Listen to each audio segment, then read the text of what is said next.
नमस्कार दोस्तों, मैं आपका होस्ट दोस्त प्रदीप सैनी आपके अपने ऑनलाइन इंस्टीट्यूट में आप सभी का हार्दिक स्वागत एवं वंदन करते हैं। मित्रों, आप लोग कैसे हैं? मैं उम्मीद करता हूं कि आप लोग ठीक होंगे और अच्छे से अपनी पढ़ाई कर रहे होंगे। देखिए मित्रों, अभी तक हमने आपको बताया था हिमालय की नदियाँ, जो आपने इसके पहले दो तीन वीडियो आपने देखा था। जैसे सिंधु नदी तंत्र आपने देखा था, गंगा नदी तंत्र देखा था और ब्रह्मपुत्र नदी तंत्र को देखा था। मित्रों, उस वीडियो को देखना भी आपके लिए बहुत इंपॉर्टेंट था। मैं उम्मीद करता हूं कि आप लोग बहुत अच्छे से देखे भी होंगे। आज उसी कड़ी में आगे बढ़ते हुए आज हम आपको पढ़ाने वाले हैं प्रायद्वीपीय भारत की नदियाँ, यानी दक्षिणी भारत में जो बहने वाली नदियाँ हैं, इन नदियों को हम लोग पढ़ेंगे। लेकिन सबसे पहले आपको बताना चाहूँगा कि जो भी मित्र अभी तक चैनल को सब्सक्राइब नहीं किए, चैनल को सब्सक्राइब करें और अधिक से अधिक लोगों के पास शेयर करें। अब वीडियो को लास्ट तक देखिएगा, आपको हम बहुत सी जानकारी देने वाले हैं। देखिए मित्रों, आप यहाँ पे हेडिंग देख रहे हैं, लिखा गया है प्रायद्वीपीय भारत की नदियाँ। प्रायद्वीपीय भारत का मतलब अपने दक्षिणी भारत की हम बात करें। प्रायद्वीप किसे कहते हैं, द्वीप किसे कहते हैं, ये हम कभी वीडियो बनाएंगे आपको तो उसके जरिए बताने का प्रयास करेंगे मित्रों। लेकिन सबसे पहले हम जानेंगे कि प्रायद्वीपीय भारत की नदियां और हिमालय की नदियां दोनों में विशेष अंतर क्या है सर। जी हाँ, वही तो जानने के लिए इस प्लेटफॉर्म पे हैं भाई।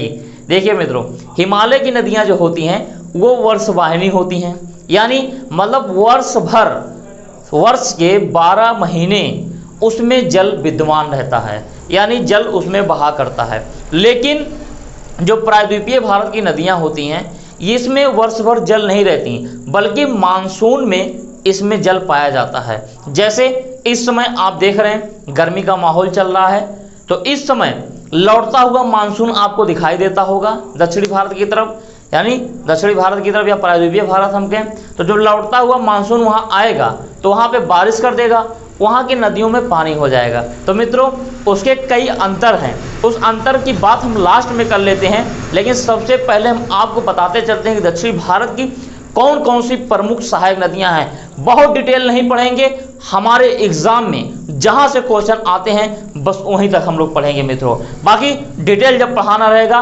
जब धमाकेदार वीडियो आएगी, फिर वहां पे हम आपको बता देंगे। चलिए देखते हैं। देख रहे हैं प्रायद्वीपीय भारत की नदियां, ये कुछ मुख्य नदियां हैं जो हमने आपको मैप के जरिए बताने का प्रयास किया है। तो सबसे पहले हम बताने का शुरुआत करते हैं कहां से, यहां से, यानी दामोदर नदी से। मित्रों, आपने भारत का एक राज्य सुना है झारखंड, जिसका नाम है ना जी, बिहार से अलग हुआ था झारखंड। ये झारखंड के छोटा नागपुर पठार से एक नदी निकलती है और आके गिरती है बंगाल की खाड़ी में। छोटा नागपुर पठार कहाँ है? झारखंड में है, ठीक। वहीं से नदी निकलती है और आके बंगाल की खाड़ी में गिरती है। इधर आप देख रहे होंगे ये पूरा बंगाल की खाड़ी आपकी है। बंगाल की खाड़ी में कौन सी नदी गिरती है? दामोदर नदी। देखिए, सिंपल एकदम क्वेश्चन पूछता है, क्वेश्चन बहुत डीपली जाके नहीं पूछता है। हाँ, डीपली जो पूछने वाले क्वेश्चंस हैं उस क्वेश्चंस को हम जरूर बताएंगे मित्रों। चलिए देखें, छोटा नागपुर पठार से दामोदर नदी निकलती है, कहाँ के गिरती है? बंगाल की खाड़ी में गिर जाती है। इस पॉइंट पे देख रहे हैं ना जी हाँ। अब बात करते हैं आगे। एक सबसे प्रसिद्ध नदी है, या ऐसा कहें कि अपने पूर्वी भारत का एक बहुत ही प्रसिद्ध नदी है जिसका नाम है स्वर्ण रेखा। वो क्यों प्रसिद्ध है वो मैं बता दे रहा हूं आपको मित्रों। ये देखिए, ये नदी रांची से निकलती है। रांची कहाँ है? झारखंड की राजधानी है रांची। रांची से निकलती है, उसके बाद प्रवाहित होते होते आपकी आती है जमशेदपुर। जमशेदपुर आप लोग जान रहे होंगे, जमशेदपुर एक स्टील प्लांट है, इसीलिए प्रसिद्ध है मित्रों। उसके बाद ये आगे बहते बहते बंगाल की खाड़ी में गिर जाती है, जिसका नाम है स्वर्ण रेखा। अब बताते हैं, जमशेदपुर स्टील प्लांट तो है सर, लेकिन इस नदी के किनारे बसा हुआ है, फिर इतना फेमस क्यों मित्रों? ये दक्षिणी भारत की सबसे प्रदूषित नदी है। कहाँ की? दक्षिणी भारत की सबसे प्रदूषित नदी है। मतलब इस नदियों में प्रदूषण बहुत ज़्यादा है, क्योंकि जो इस प्लांट में, जमशेदपुर प्लांट में जो इसका पानी यूज़ किया जाता है, यूज़ करने के बाद इसके जो गंदे पानी है, उस गंदे पानी को यहाँ पे छोड़ दिया जाता है। पहला कारण ये है। दूसरा कारण है कि इसके आसपास आबादी भी बहुत ज़्यादा बसी हुई है, जिससे गंदे नाले का पानी भी उसमें जाके मिलता है, जिसके कारण यहाँ का जल जो है प्रदूषित हो जाता है मित्रों। चलिए आगे चलते हैं, अब देखते हैं, बताते हैं नेक्स्ट नदी जिसका नाम है बैतरणी। बैतरणी नदी आपके उड़ीसा के केझावर पठार से निकलती है। कहाँ से निकलती है? उड़ीसा के केझावर पठार से निकलती है। आप उड़ीसा देख रहे हैं, ये आपका केझावर पठार है, केझावर पठार से निकलती है, आपके उड़ीसा में बहती है, उसके बाद आपका आ जाता है कहाँ? बंगाल की खाड़ी में यहीं पर गिर जाती है। ठीक, चलिए अब बात कर लेते हैं आगे एक नदी जिस नदी का ही नाम है महानदी। महानदी मित्रों आपका छत्तीसगढ़ के दंडकारण्य नामक पठार से निकलती है। कहाँ से निकलती है? छत्तीसगढ़ के दंडकारण्य पठार से निकलती है। अब देखिए, छत्तीसगढ़ के दंडकारण्य पठार से निकलती है, छत्तीसगढ़ में प्रवाहित होती है, उसके बाद आपके उड़ीसा में प्रवाहित होते हुए कहाँ गिर जाती है? कटक के पास। कहाँ पे? बंगाल की खाड़ी में गिर जाती है मित्रों। तो आप सेशन को एक बार शेयर कर दीजिए, क्योंकि यही पढ़ाई, यही मेहनत, यही पसीना आपको आपके लक्ष्य तक पहुंचा देगी मित्रों। तो देरी किस बात की? जल्द से जल्द आप लोग अपने काम को आगे बढ़ाएं, जिससे किसी भी प्रकार की कोई दिक्कत ना हो मित्रों। चलिए आगे चलते हैं, अब देखते हैं अगली नदी कौन सी? गोदावरी की बात करते हैं। आपने नाम सुना होगा महाराष्ट्र, सुने हैं ना? जी हाँ, जिसकी राजधानी आपकी बंबई है।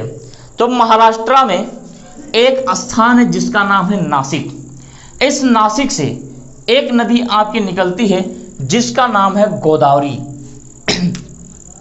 जिसका नाम है गोदावरी। ये गोदावरी जो है एक सेकंड,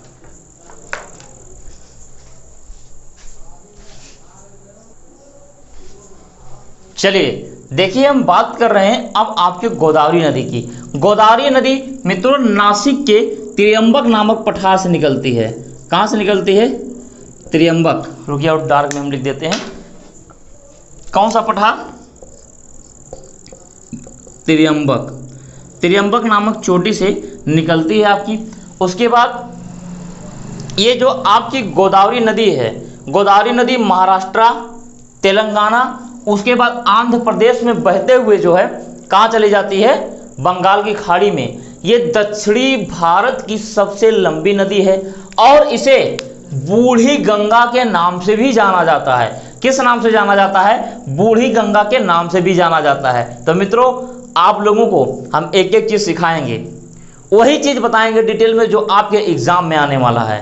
विश्वास करिए और धैर्यपूर्वक आप लोग पढ़ते रहिए, क्योंकि धीरे धीरे आपका लक्ष्य परिवार बड़ा होता जा रहा है। जैसे जैसे लक्ष्य परिवार आपका बड़ा होता जाएगा, वैसे वैसे हमारे ऊपर, आपके सारे अध्यापक के ऊपर जिम्मेदारियां बढ़ती जाएंगी और उस जिम्मेदारियों पे खरा उतरने का काम हम लोग जो है करते रहेंगे मित्रों। चलिए, हमने बता दिया आपका नासिक से निकलती है, त्र्यंबक पहाड़ी से, जो आपने देख रहा है। उसके बाद हम गोदावरी की कुछ सहायक नदियों की बात कर लेते हैं मित्रों। गोदावरी की जो कुछ सहायक नदियां हैं वो आपकी है पूर्णा, बेनगंगा, मंजीरा, इंद्रावती और पेनगंगा, और आपकी एक नदी और आती है जिसका नाम है प्रणीता। तो इन जो नदियों को मैं बोला हूं ये आपके गोदावरी की सहायक नदियां हैं। ये नदियां आपके एग्जाम में कई बार पूछे जाते हैं, लेकिन आपके एनटीपीसी एग्जाम हो या कोई भी नॉर्मली एग्जाम हो जो वनडे लेवल पे होते हैं, उन एग्जामों में इन सब के बारे में जिक्र नहीं करता है। इसलिए नहीं करता है मित्रों क्योंकि इन एग्जामों में इतना डीपली क्वेश्चन उठाया ही नहीं जा सकता। उठा सकता है लेकिन उठाते कम है इसमें। चलिए हम बात कर रहे हैं आगे कुछ और चल रहे हैं। अब देख रहे हैं महाराष्ट्र में एक स्थान है महाबलेश्वर। ये महाबलेश्वर की एक पहाड़ी है। उस महाबलेश्वर की पहाड़ी से आपकी एक नदी का उद्गम होता है जिसका नाम है कृष्णा। कृष्णा नदी आपके महाराष्ट्र, उसके बाद फिर कर्नाटक की तरफ थोड़ा सा आता है। ये थोड़ा सा नदी कुछ इस आकार में बना, हम बना देते हैं फिर से। ये देखिए महाराष्ट्र से जब निकलता है कर्नाटक आता है, तेलंगाना आता है, पुनः आंध्र प्रदेश पहुंच के बंगाल की खाड़ी में जो है ये विलीन हो जाती है। मतलब हमने जब नासिक की बात की, नासिक का तो महाराष्ट्र, तेलंगाना, उसके बाद आंध्र प्रदेश में चला जाता है, लेकिन महाबलेश्वर की जो पहाड़ी से ये निकलती है कृष्णा नदी, ये कृष्णा नदी आपके महाराष्ट्र से निकलती है, लेकिन तेलंगाना जाने से पहले कर्नाटक आती है, उसके बाद कहाँ जाती है, तेलंगाना में, फिर आंध्र प्रदेश में जाके बंगाल की खाड़ी में विलीन हो जाती है मित्रों। तो आप लोगों से कहना चाहूँगा, आप लोग अच्छे से पढ़ाई करिए, डेडिकेट होकर पढ़ाई करिए, जिससे किसी भी प्रकार की कोई दिक्कत ना हो। हमने जो प्रण लिया है आपको पास कराने के लिए, मैं गारंटी के साथ कहता हूं कि आपको हम पास जरूर कराएंगे। बस ईमानदारी पूर्वक, धैर्य पूर्वक अपनी पढ़ाई कंसंट्रेट होकर आप लोग करते रहिए मित्रों। चलिए आगे देखते हैं। एक नदी बताते हैं आप, पेन्नार नदी। पेन्नार नदी आपके तमिलनाडु की है। तमिलनाडु से निकल के आपके यहाँ चली जाती है बंगाल की खाड़ी में। बहुत छोटी नदियाँ हैं। अब हम जिक्र कर लेते हैं एक और नदी की। एक चीज़ और बताना इसमें भूल गया मैं, कृष्णा नदी। ये कृष्णा नदी दक्षिणी भारत की दूसरी सबसे लंबी नदी है। पहली सबसे लंबी नदी गोदावरी है, दूसरी सबसे लंबी नदी कृष्णा है, जबकि बूढ़ी गंगा के नाम से क्या जानी जाती है, गोदावरी जानी जाती है। चलिए अब बात कर लेते हैं हम कावेरी नदी की। कावेरी नदी मित्रों आपके कहाँ से निकलती है, कर्नाटक के ब्रह्मगिरी पहाड़ी से निकलती है। कहाँ से निकलती है, कर्नाटक के ब्रह्मगिरी पहाड़ी से निकलती है। मित्रों आप लोगों को हमने बताया था, जब पर्वत पढ़ा रहे थे, पर्वत पढ़ाते समय हमने आपको बताया था कि कर्नाटक में एक पर्वत है जिसका नाम है बाबा बूदन की पहाड़ी। कौन सी पहाड़ी, बाबा बूदन की पहाड़ी। कहाँ पे है, कर्नाटका में है। जी हाँ। चलिए अब हम बात कर रहे हैं ब्रह्मगिरी चोटी की। ब्रह्मगिरी चोटी से आपकी निकलती है। उसके बाद